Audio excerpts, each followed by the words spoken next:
Hello there and welcome back to another edition of the Hot Lap Classic Remastered, and this time we take a look at the 1998 Fiat Seicento Sporting.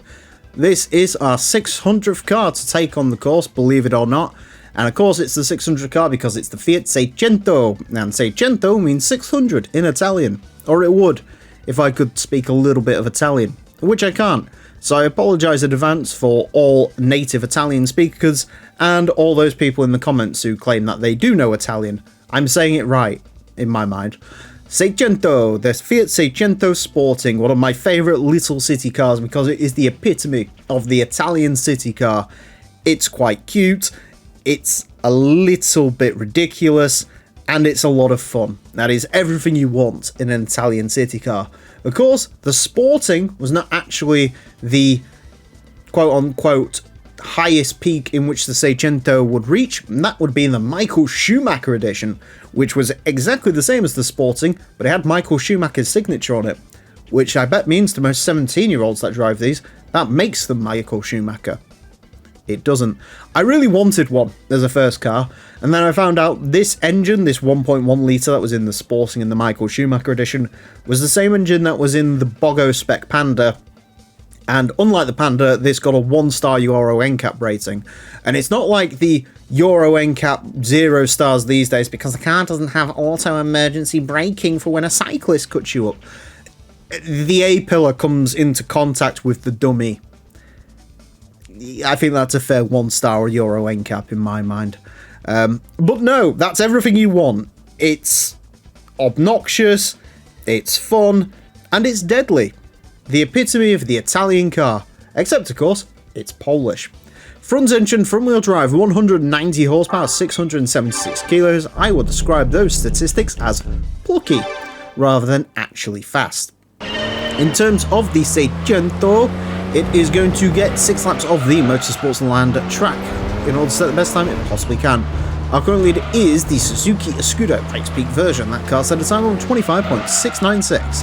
The Seicento Sporting is unlikely to beat that. In terms of where the Seicento Sporting is going to go, I suppose the most sort of accurate comparison to this would be the Cinquecento. That set a time of a 32.360 when it came around, so yeah.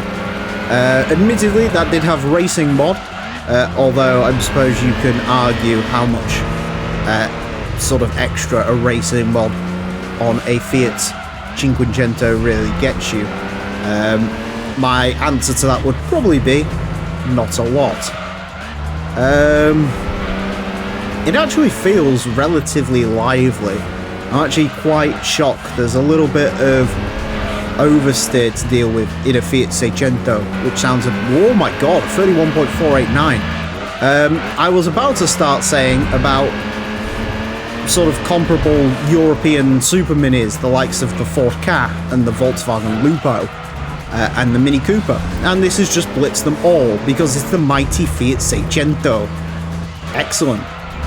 Now, in the North American version of the game, this is actually known as the 600, which technically is a misnomer, because maybe it was sold in Japan as the 600. I don't know if that carries over to the Japanese version of the game, in fairness. What I do know is, once this car was taken off the market in sort of the UK and a bunch of other countries and replaced with the Nuovo Panda, the Italians kept selling it as the 600, into 2011 actually, when it was finally replaced, ironically enough, again with the Nuovo Panda, because Fiat had, well, they launched the second generation Panda, and so the first generation Panda then became the replacement for the cheap 600, and that became the cheap Panda Classic. So Fiat, basically, Fiat logic. In fact, if you want even more logic, the Seicento was sold as a van. You could get the 600 van, and I actually saw one of them when I went to Hungary a couple of years ago, and I completely freaked out because it was a 600 van. It was the sort of 600 van that I'd want, i.e. it was a late model, so it was a 2007 onwards because it had the red Fiat badges, and let's be honest, no one is sad enough to rebadge the Fiat 600 as the newer version. and it was fantastic, and I wanted it. I don't know what you put in the back of a 600 van. I'm sure the Hungarian handyman absolutely could fit quite a lot in the back of it, but yeah, I really wanted it. If the owner was around, I probably would have bought it. Fortunately, I didn't. 31.445. What a car. What a machine. Yeah, that is the Polski power right there. Again, technically it's Polish, but there you go. Could have gone a little bit quicker, actually, which sounds weird to say. It's actually nipping at the heels of the Opel Corsa, which is a full class ahead of this, and realistically should be quicker than the mighty Seicento. But, yeah, phenomenal stuff. Yeah, could have been quicker. It really could have been quicker, my god. Yeah, that's quite something. It does have to be said. Yeah, I mean, that would require stringing everything together to get into the 31.3s, but according to that, it's definitely possible. It is a little bit dodgy to drive, I will be honest. The lift-off oversteer in this, a little bit weird. I can't say I'm a big fan of it, to be honest. It's a very hard car to sort of maximise. You sort of... It's one of those cars where second gear and third gear is a little bit too short, and third gear is a little bit too long, so it's difficult to choose what sort of...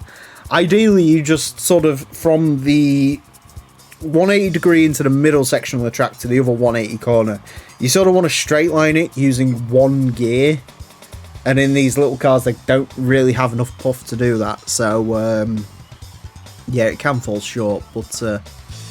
either way, I mean, I'll take that. That is fantastic.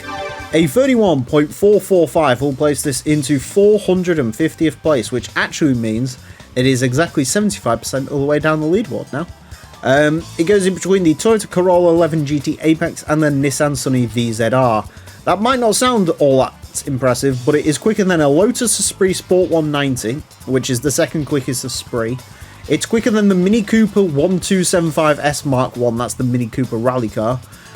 Quicker than a Toyota Chaser Tourer V, FTO GR, the Vitz. It's quicker than the Vitz. Quicker than the Daihatsu Storia 4-wheel drive. In terms of cars sort of comparable to this, it's quicker than the Volkswagen Lupo by about 0.2.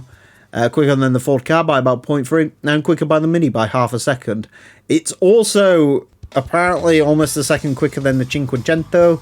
I'm sure if we ran the Cinquecento again, that might move a bit closer to it, but that car was like car 200 and something, and I'm not redoing that many cars, or at all. I don't want to think about it. I just want to finish now. 600, home stretch. There is currently, by my calculations, just over 40 cars to go now, so we're very much in the home stretch of this, so exciting times.